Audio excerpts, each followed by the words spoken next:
Você conhece a verdadeira história da mãe de Jesus? Então venha conhecer. Ave Maria, cheia de graça. Você já ouviu essas palavras? Talvez num casamento, numa missa, ou num momento de desespero. Elas ressoam com uma força misteriosa, como se abrissem uma porta secreta entre o divino e o humano. Mas, você já parou para se perguntar de onde elas vieram? Quem é essa Maria? E por que sua saudação se tornou uma das orações mais poderosas e repetidas da história da humanidade? Esta é uma história que atravessa séculos, línguas e culturas. Uma história que começou numa vila esquecida da Galileia, mas que ecoa nos corações de milhões até hoje. A história de Maria, e de como uma simples frase dirigida a ela se tornou um portal espiritual para o mundo inteiro. Imagine o cenário. O ano é aproximadamente 5 a.C. O Império Romano domina a região. A Galileia é uma terra rural, abafada pelo calor, onde pequenas casas de pedra se erguem entre oliveiras. Em meio à poeira e ao silêncio, vive uma jovem chamada Miriam, ou como nós a conhecemos hoje, Maria. Ela tem cerca de 15 anos. Pobre, judia, sem poder, sem status, mas carregando algo que ninguém poderia imaginar, o destino do mundo. Enquanto o povo espera por um Messias, um libertador prometido nas Escrituras, ninguém suspeita que esse Messias já está a caminho, e que Maria, essa jovem sem importância aos olhos do mundo, será o vaso escolhido. Foi então que, segundo o Evangelho de Lucas, o improvável aconteceu. Um anjo apareceu. Não em um palácio, não em um templo, mas ali, no quarto de uma adolescente em Nazaré. Ave, cheia de graça, o Senhor é contigo. Essas palavras do anjo Gabriel não foram apenas uma saudação. Elas foram uma proclamação cósmica. Ave, do latim salve, é uma saudação nobre, usada para reis e figuras de honra. Mas cheia de graça. Isso não era só um elogio. Era uma declaração espiritual. A graça de Deus, segundo a fé cristã, é a própria essência divina. E Maria estava cheia dela. Se essa história já te pegou pela curiosidade, aproveita agora e já deixa o like no vídeo. Isso ajuda demais a espalhar essas histórias sagradas e ocultas para mais pessoas. E se você ama temas como esse, se inscreva no canal Crônicas Sagradas, tem muito mais vindo por aí. Mas voltando a Maria, imagine o impacto dessas palavras. Uma jovem simples sendo chamada de cheia de graça por um ser celestial. Ela poderia ter fugido, se desesperado. Mas sua resposta foi tão revolucionária quanto inesperada. Eis aqui a serva do Senhor. Faça-se em mim segundo a tua palavra. Com isso, Maria se torna, sem espada ou coroa, uma rainha. Não uma rainha como as dos impérios da época, mas uma rainha da fé, da obediência, da humildade. Ao longo dos séculos, essa cena seria pintada, esculpida, musicada e rezada. A oração Ave Maria como conhecemos hoje é, na verdade, uma combinação de trechos bíblicos e devoções medievais. A primeira parte, Ave Maria, cheia de graça, o Senhor é convosco, vem do próprio Evangelho. A segunda, Bendita sois vós entre as mulheres e bendito é o fruto do vosso ventre, também. Mas o restante foi ganhando forma ao longo dos séculos, nas vozes do povo, nos mosteiros silenciosos e nas igrejas iluminadas por velas. Durante a Idade Média, quando a maioria das pessoas não sabia ler, a Ave Maria era recitada como uma forma de manter a presença de Deus viva no cotidiano. Os monges copiavam a oração em manuscritos, as mães ensinavam aos filhos, e os viajantes a murmuravam nas estradas. Com o tempo, ela se tornou parte do Rosário, a meditação mais profunda do catolicismo sobre a vida de Cristo e de Maria. Mas há algo ainda mais profundo escondido por trás da Ave Maria. Algo que poucos conhecem. Alguns estudiosos e místicos afirmam que essa oração carrega uma vibração espiritual única. Que cada palavra tem uma frequência sagrada. Que ao repetir Ave Maria, você sintoniza sua alma com uma dimensão mais alta, uma linguagem espiritual que atravessa véus invisíveis. E essa ideia não está tão longe da ciência quanto parece. Pesquisas mostram que a repetição de orações, mantras e cânticos, independentemente da religião, pode alterar ondas cerebrais, reduzir o estresse e induzir estados profundos de meditação. Mas há algo de especial na Ave Maria. Ela é, ao mesmo tempo, poética e cósmica, humana e divina. Nesse ponto, talvez você esteja se perguntando, por que tantas culturas, mesmo fora do cristianismo, têm alguma forma de veneração à figura materna divina? Ísis no Egito, Kuan Yin na China, a Mãe Terra nas tradições indígenas. Talvez porque o arquétipo da Mãe Sagrada, aquela que escuta, acolhe, intercede, esteja gravado no inconsciente humano. E Maria, para bilhões, se tornou a encarnação mais pura desse arquétipo. O mais fascinante é que essa oração, nascida num canto esquecido do mundo, atravessou os séculos. Foi entoada por reis antes de batalhas, murmurada por doentes em hospitais, sussurrada por soldados em trincheiras, repetida por avós que ensinaram a seus netos. A Ave Maria não é apenas uma oração, é uma memória viva da fé. E hoje, mesmo com o mundo cada vez mais acelerado e descrente, ainda há algo na Ave Maria que silencia o ruído ao redor. Algo que nos chama para dentro. Algo que toca um lugar antigo na alma. Um lugar onde a fé não é dogma, mas mistério. E se você chegou até aqui, é porque algo dentro de você está buscando mais. Mais do que só uma história. Uma conexão. Uma verdade que vive além das palavras. Então aproveita esse momento. Comenta aqui embaixo o que a Ave Maria significa para você, ou se é a primeira vez que você ouve sobre essa história com esse nível de profundidade. Vamos fazer dessas crônicas sagradas uma comunidade onde a fé e o mistério se encontram. Porque essa é só a introdução. A partir do momento em que Maria pronunciou sua aceitação, faça-se em mim segundo a tua palavra, o mundo invisível começou a se mover. O divino havia entrado no tempo. O Verbo estava prestes a se tornar carne. E Maria, ainda tão jovem, se tornaria o primeiro tabernáculo da nova aliança. Mas a história não se torna mais fácil a partir daí. Na verdade, se torna ainda mais desafiadora. Maria precisa enfrentar a realidade humana da gestação, dores, dúvidas, olhares. Imagine o que significava, naquela cultura, estar grávida antes do casamento consumado. José, seu noivo, pensou em deixá-la em silêncio. Ele sabia que, se a notícia se espalhasse, Maria poderia ser apedrejada como adúltera. E ainda assim, ele a protege. O anjo também o visita. Ele compreende. E decide ficar. Duas figuras humildes, sem poder algum, se tornam guardiões de um plano eterno. Eles vivem à margem da sociedade, mas estão no centro do plano divino. Logo, Maria parte às pressas para visitar sua prima Isabel, também milagrosamente grávida, de João Batista. E quando as duas se encontram, há um momento que ecoa como trovão espiritual. João salta no ventre de Isabel ao sentir a presença de Maria. E ali, Maria pronuncia sua primeira oração pública, o Magnificat. Minha alma engrandece o Senhor, e meu espírito se alegra em Deus, meu Salvador. Essa oração não é apenas poesia. É revolução espiritual. Maria anuncia um Deus que derruba os poderosos de seus tronos e exalta os humildes. Um Deus que sacia os famintos e despede os ricos de mãos vazias. Sua fé não é passiva, é ativa, profética, vibrante. Você percebe como Maria não é apenas uma figura submissa? Ao contrário do que muitos pensam, ela não é uma mulher em silêncio. Ela é uma mulher em sintonia com o céu e atenta à terra. Uma ponte entre o divino e o humano. Uma voz firme num mundo hostil.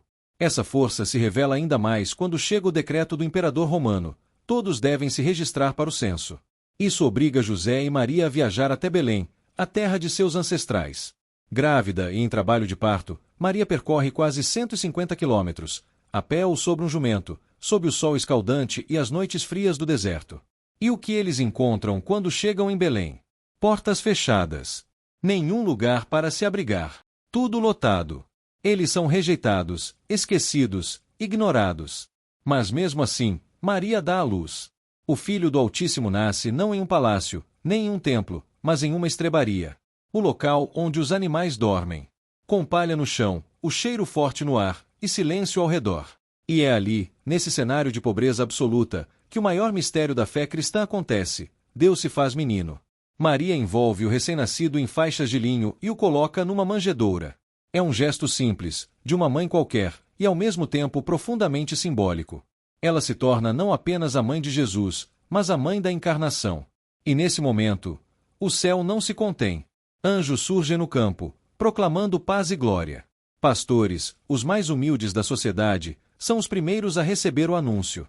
Eles vêm, se ajoelham diante do menino, e encontram em Maria uma figura de ternura, luz e acolhimento. Enquanto isso, o mundo continua como sempre, imperadores, guerras, impérios. Mas em Belém, longe dos olhos do poder, nasce uma nova era. E tudo isso acontece com Maria no centro da cena. Sem gritos. Sem coroa. Apenas com amor. E se essa imagem tocou algo dentro de você, já aproveita para curtir o vídeo. Compartilhar esse conteúdo ajuda muito o canal a continuar contando essas histórias sagradas de maneira profunda.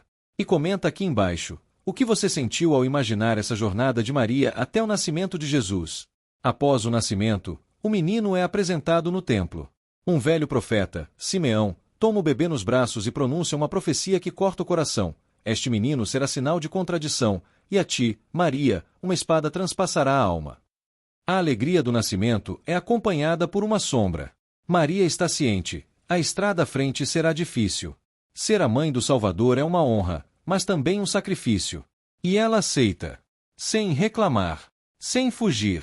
A tradição cristã afirma que Maria guardava todos esses acontecimentos no coração. Isso nos diz algo precioso. Ela não era uma personagem passiva. Ela era meditativa, consciente, presente. Cada olhar, cada palavra, cada gesto de seu filho era guardado como pérola sagrada em sua alma. E essa consciência vai crescendo com o tempo. Quando os magos do Oriente chegam guiados por uma estrela, trazendo ouro, incenso e mirra, símbolos reais, sacerdotais e funerários, Maria os recebe com respeito. Ela não entende tudo naquele momento, mas sabe que algo grande está se desenrolando. E segue confiando. Mas logo vem o terror. O rei Herodes, tomado pelo medo, ordena o massacre de todos os meninos em Belém. E mais uma vez, Maria precisa fugir. Ela e José partem às pressas para o Egito. Exilados. Perseguidos. Vivem como estrangeiros numa terra distante, apenas para proteger aquele que veio salvar o mundo. Essa é a parte da história que muitas vezes esquecemos, o sofrimento de Maria. A dor de não ter um lar. O medo constante. O silêncio de Deus em meio às provações. Mas ela segue. Com fé. Com coragem. Com amor inabalável. Maria não é apenas uma figura de santidade etérea. Ela é a mulher que caminha. Que sofre. Que protege. Que carrega em si a luz mesmo nas noites mais escuras. E por isso, ao longo dos séculos, a Ave Maria se tornou mais do que uma oração, tornou-se um consolo. Uma forma de lembrar que, mesmo nas provações, há uma presença materna que compreende, acolhe e guia. O próximo capítulo dessa jornada será ainda mais profundo. Maria verá seu filho crescer, ensinar, curar, confrontar o sistema. Ela estará lá, observando de perto, sempre presente, mas raramente em destaque. E um dia, ela o verá carregar uma cruz. Mas isso é uma história para depois. O menino cresceu. E com ele, cresceu também o mistério. Maria observava tudo. A cada gesto, a cada palavra, ela percebia que aquele filho era diferente. Não apenas por ser divino, mas porque carregava em si uma sabedoria que desafiava o tempo. Aos 12 anos, no templo, discutia com os doutores da lei. E quando José e Maria o encontraram depois de 3 dias de angústia, sua resposta foi enigmática. Não sabíeis que eu devia estar na casa de meu pai? Maria nada respondeu. Apenas guardou no coração. Era como se o véu do tempo se abrisse por um instante, revelando o destino de seu filho, e o dela. Os anos seguintes são silenciosos. Não temos registros bíblicos detalhados sobre esse tempo. Mas podemos imaginar Maria ensinando Jesus a orar, a respeitar, a ouvir. Ela o acompanhava nas tarefas do dia, nas festas judaicas, nos momentos comuns. Era mãe em todos os sentidos. Cuidava de suas feridas, de seu alimento, de suas roupas. E, ao mesmo tempo, sabia que aquele filho nunca seria apenas dela. Até que chega o momento em que ele deixa o lar. Aos 30 anos, Jesus sai para cumprir sua missão. E ali começa a parte mais desafiadora da jornada de Maria. Ela já não é mais o centro da história, mas nunca está ausente. Como uma árvore silenciosa, ela permanece firme, acompanhando de longe, nutrindo com a alma. Quando Jesus começa a pregar, curar, desafiar as autoridades religiosas, Maria observa. Alguns dizem que ela tenta chamá-lo de volta. Outros, que ela o protege do que puder. Mas em tudo isso, há uma presença silenciosa. Não há gritos. Não há resistência. Há apenas fé. Então, num casamento em Caná, ela aparece de novo, e de forma marcante. Quando o vinho acaba, é ela quem percebe. É ela quem age. Eles não têm mais vinho, diz a Jesus. E mesmo quando ele responde, mulher, que tenho eu contigo? Minha hora ainda não chegou. Maria não se abala. Ela apenas diz aos serventes, fazei tudo o que ele vos disser. Essa frase, fazei tudo o que ele vos disser, talvez seja a mais poderosa de Maria em toda a Bíblia. É uma entrega total. Um empurrão sutil para que Jesus revele o que já está dentro dele. E ele transforma a água em vinho. O primeiro milagre. A primeira revelação pública. E começa com ela. Se esse momento mexeu com você, já deixa o like no vídeo. Essas crônicas sagradas só existem porque tem gente como você que valoriza o sagrado. E aproveita para se inscrever no canal, ainda temos muito que desvendar juntos. Com o tempo, a fama de Jesus cresce. Ele cura os cegos, ressuscita os mortos, confronta os fariseus, atrai multidões, e também inimigos. E Maria continua, às vezes em silêncio, às vezes ao fundo das multidões, mas sempre lá. Ela vê os riscos crescerem. Sabe que o destino dele será doloroso. As palavras do velho Simeão, uma espada te transpassará a alma, devem ecoar em sua mente com cada passo que Jesus dá em direção ao confronto com os poderes de seu tempo. E então chega o momento mais escuro. Jesus é traído, preso, julgado, espancado, condenado. E Maria o segue. Ela vê tudo. Ouve os gritos da multidão. Escuta o som do chicote. Vê a coroa de espinhos. Sente o peso do madeiro. Não há palavras para descrever o que se passa dentro de uma mãe que assiste ao próprio filho ser destruído diante de seus olhos, e não pode fazer nada. Mas Maria não foge. Ela não se desespera. Ela está lá, na via dolorosa, entre a multidão, ela o vê cair. E quando seus olhos se encontram, não há desespero. Há silêncio. Há dor. Há amor absoluto. E no Calvário, quando o mundo assiste à morte de Jesus, Maria está de pé. De pé. Não caída, não colapsada, não revoltada. Ela permanece. Como um pilar. Como uma rocha. Como a mãe do Salvador. Ali, à sombra da cruz, Jesus a vê. E mesmo morrendo, ele pensa nela. Mulher, eis aí teu filho. E ao discípulo amado, eis aí tua mãe. Com isso, Maria não se torna apenas mãe de Jesus. Ela se torna mãe de todos. De todos os que seguem seu filho. De todos os que buscam luz. De todos os que, como ela, suportam o silêncio de Deus com fé. E quando ele morre, ela o recebe de volta em seus braços. Como no início. Como quando ele era um bebê. Mas agora, envolto não em faixas, mas em sangue. A Pietà, aquela imagem icônica de Maria segurando o corpo de seu filho, é talvez o retrato mais profundo da dor humana e da fé inabalável. E mesmo assim, ela continua. Não grita. Não se vinga. Não desiste. Maria permanece com os discípulos. Ela ora com eles. Ela os consola. E quando o Espírito Santo desce no Pentecostes, Maria está lá, como uma chama discreta, mas ardente, que nunca se apaga. Ela vê a igreja nascer. Vê a semente do reino crescer. E então, aos poucos, sua presença some das Escrituras. Mas não da fé. A tradição cristã afirma que, ao final de sua vida, Maria foi assunta ao céu, não apenas em espírito, mas em corpo. Como se a terra não pudesse mais conter tamanha santidade. Mas o mais importante não é onde ela foi. É o que ela se tornou. Maria se torna símbolo. Se torna arquétipo. Se torna oração. Se torna consolo. E em cada Ave Maria, em cada vela acesa, em cada suspiro de fé, ela vive. E talvez seja por isso que, em momentos de dor, mesmo os que nunca entraram em uma igreja murmuram seu nome. Porque Maria representa aquilo que nunca falha, o amor de uma mãe. O silêncio da fé. A luz que não grita, mas que também nunca se apaga. E essa luz ainda vai brilhar muito. O tempo passa, os impérios caem, os tronos se desfazem em poeira, e ainda assim, o nome de Maria ecoa. Da Palestina antiga aos confins do mundo, sua imagem atravessa séculos como uma estrela constante no céu da humanidade. Mas como uma mulher simples, quase silenciosa nas Escrituras, se torna tão central na fé de bilhões. Tudo começa com um mistério. O amor não precisa de palco para crescer, basta presença. Maria esteve presente nos momentos mais cruciais da fé cristã. E mesmo após sua assunção, os séculos não a apagaram. Pelo contrário, a figura da Mãe de Deus começou a crescer. A fé popular começou a invocar seu nome. Primeiro timidamente, depois com fervor. Surgem hinos, orações, procissões.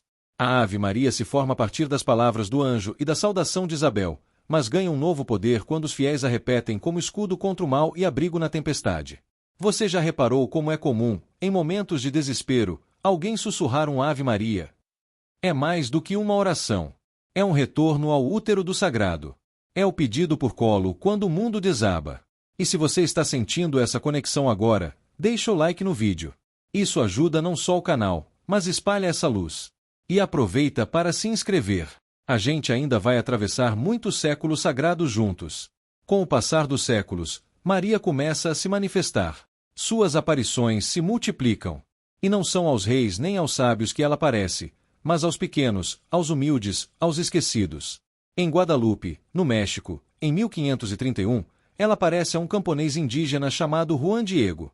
Não como rainha europeia, mas com traços e roupas nativas, falando na língua do povo. Ela pede que construam um santuário e deixa sua imagem impressa milagrosamente na tilma de Juan Diego, um tecido simples que, até hoje, desafia a ciência. Aquela imagem se torna símbolo de resistência, fé e identidade para um povo ferido pela colonização. Depois, em Lourdes, na França, em 1858, uma menina pobre chamada Bernadette tem visões de uma mulher vestida de branco com uma faixa azul. Ela diz: "Eu sou a Imaculada Conceição." A fonte de água que Maria indica passa a curar milhares de pessoas, física e espiritualmente. Lourdes se torna um dos maiores centros de peregrinação do mundo. E em Fátima, Portugal, 1917, 3 crianças, Lúcia, Jacinta e Francisco, veem uma senhora vestida de luz, que lhes transmite mensagens sobre paz, penitência e a necessidade de oração. A Senhora do Rosário se manifesta em plena Primeira Guerra Mundial, como uma voz que clama contra o ódio e pela conversão. Em cada aparição, Maria não vem com espadas ou sentenças. Ela vem com o rosto de mãe. Pede apenas oração, humildade, fé. Ela aparece onde há dor, onde há esquecimento, onde há ruína. Ela se torna um elo entre o céu e os pobres da terra. É por isso que ela recebe tantos nomes: Nossa Senhora das Dores, do Carmo, das Graças, da Luz, do Perpétuo Socorro, Aparecida, Desatadora dos Nós, Mãe da Misericórdia, Rainha da Paz, Estrela do Mar. Cada título, cada imagem, carrega um fragmento de esperança. Em Maria, os povos encontram refúgio. Em Maria, o feminino se reconecta com o divino. Ela é a mãe da fé, mas também mãe da humanidade. E essa dimensão teológica se confirma em dogmas proclamados ao longo da história da Igreja. Maternidade divina. Maria não é apenas mãe de Jesus homem, mas do próprio Deus encarnado. Imaculada Conceição. Ela foi concebida sem pecado original, preparada desde sempre para ser morada do divino. Assunção. Ao final de sua vida terrena, foi levada de corpo e alma para o céu. Virgindade perpétua. Antes, durante e depois do nascimento de Jesus. Esses dogmas não diminuem sua humanidade. Pelo contrário, elevam sua maternidade ao ponto mais alto da espiritualidade cristã. Não como deusa, mas como a criatura mais plena de Deus. Maria é o que a humanidade pode ser, quando plenamente aberta ao amor. A oração da Ave Maria, nesse contexto, não é uma repetição vazia. É um mergulho na presença. Quando rezada com o coração, ela se torna um mantra de luz, um chamado ao silêncio interior. É como se cada palavra nos levasse de volta à manjedoura, à cruz, ao céu. Do Ave, cheia de graça, ao rogai por nós, agora e na hora de nossa morte, há um ciclo completo da existência. E mais do que isso, há um conforto. Quantas mães choraram segurando terços? Quantas avós ensinaram seus netos a balbuciar um Ave Maria antes de dormir? Quantas vezes essa prece foi a última coisa dita por um moribundo, ou a primeira semente de fé plantada em um coração endurecido? Maria, com seu silêncio, fala. Com seu olhar, consola. Com sua intercessão, transforma. Em um mundo acelerado, barulhento, confuso, ela é como um sussurro no meio da multidão, dizendo: estou aqui. Não temas. Faça o que ele vos disser. Por isso, não é à toa que tantos se voltam a ela. Em guerras, desastres, doenças, perdas, quando tudo falta, há sempre uma vela acesa diante de sua imagem. Há sempre uma boca murmurando: Ave Maria. E mesmo os que duvidam, muitas vezes a procuram. Porque ela não exige explicações. Ela apenas acolhe. E ao olhar para essa trajetória, da jovem de Nazaré à Rainha dos Céus, entendemos algo profundo. Maria não é uma relíquia do passado. Ela é um reflexo eterno do amor que jamais abandona. E esse amor ainda tem mais a nos mostrar. O tempo passa, mas algumas palavras permanecem. Ave Maria, cheia de graça. Talvez você já tenha repetido essa frase sem pensar. Talvez tenha aprendido com sua avó, ou ouvido de alguém na beira da morte. Talvez tenha sido só um som no fundo de uma missa, ou um sussurro vindo de alguém que já não tinha mais forças para gritar. Mas essa frase, ela carrega o eco de séculos. De fé, de esperança, de lágrimas. Porque a Ave Maria não é apenas uma oração. Ela é uma ponte. Uma ponte entre o medo e a paz. Entre o desespero e a esperança. Entre a terra e o céu. Maria, aquela mulher simples de Nazaré, que viveu em silêncio e amor, se transformou em algo que transcende a história. Em um mundo cheio de ruído, de guerras, de perdas, de crises, ela continua sendo refúgio. Ela continua sendo mãe. Hoje, bilhões de pessoas ainda a invocam. Não porque são ignorantes ou supersticiosos, mas porque sabem, no mais profundo do coração, que Maria nunca abandonou ninguém. Ela não cura apenas corpos. Ela cura almas. Cura memórias. Cura traumas. E faz isso com um gesto tão simples quanto o de uma mãe que passa a mão nos cabelos do filho e diz: vai ficar tudo bem. Mas o que significa rezar uma Ave Maria no século XXI? Significa parar tudo. Respirar. E lembrar que você não está só. Significa olhar para dentro e encontrar um espaço sagrado onde o medo não manda, onde a dor não grita mais alto que a fé. Significa confiar que, mesmo sem entender, há um caminho. Mesmo sem ver, há luz. E essa luz tem nome. Maria. Ela está na vela acesa por uma criança. Está na lágrima da mulher que perdeu um filho. Está no terço apertado por alguém que vai ser operado amanhã. Está no grito mudo de quem já perdeu tudo, menos a fé. E se você chegou até aqui nesse vídeo, talvez já tenha sentido essa presença. Talvez seja ela que te trouxe. Talvez ela esteja sussurrando ao seu coração agora, dizendo: não pare. Continue. Eu estou com você. Então, permita-se sentir isso. Esse é o momento de abrir o coração. Não para dogmas, não para teorias, mas para a presença viva da Mãe. Maria não é distante. Ela é próxima. Não é inalcançável. É íntima. Ela não exige perfeição. Apenas sinceridade. Ela entende as dores que ninguém vê. O cansaço que você não confessa a ninguém. As batalhas que trava no silêncio da alma. É por isso que, mesmo após 2000 anos, ela continua viva. No orfanato em ruínas de guerra, onde uma freira canta para acalmar as crianças. No hospital silencioso, onde alguém aperta um terço enquanto espera por um milagre. No presídio esquecido, onde um condenado descobre que ainda pode ter perdão. Na favela, no deserto, no campo, na cidade, Maria está. Ela está onde ninguém mais chega. E a cada Ave Maria que sobe da terra, parece que o céu se inclina só um pouco mais perto da gente. Santa Maria, Mãe de Deus, rogai por nós, pecadores. Ela não nos acusa. Não nos rejeita. Ela apenas intercede. Como uma mãe que diz ao filho: fica tranquilo, eu falo com ele por você. E esse é o mistério da fé mariana. Não se trata de tirar Jesus do centro, mas de chegar até ele pelo caminho mais humano, mais íntimo, mais amoroso. E esse caminho é o colo da mãe. Na arte, Maria é retratada com mantos azuis, coroas de ouro, rodeada de anjos. Mas, no fundo, sabemos, ela é mais do que isso. Ela é a mulher que chorou em silêncio, que acreditou contra todas as evidências, que ficou de pé aos pés da cruz, que continuou mesmo quando tudo parecia perdido. Por isso, o mundo continua dizendo seu nome. Mesmo os que não a conhecem a chamam quando estão no fundo do poço. Porque Maria não precisa ser explicada. Ela precisa ser sentida. Se você sentiu algo nesta jornada, um arrepio, uma memória, uma saudade do sagrado, então saiba, ela está com você. Agora. Neste exato instante. Então respire fundo. Feche os olhos por um momento. E diga com o coração: Ave Maria, cheia de graça, o Senhor é convosco. Deixa esse vídeo ser mais do que conteúdo. Deixa ele ser encontro. Se isso tocou você, compartilha. Não por mim, mas para que essa luz chegue a mais alguém que precisa. Curta o vídeo. Comente o que a presença de Maria representa para você. E se inscreva. Porque este canal, Crônicas Sagradas, é um espaço onde o espiritual se encontra com o real. Onde as histórias do céu continuam a viver na terra. Maria não parou em Nazaré.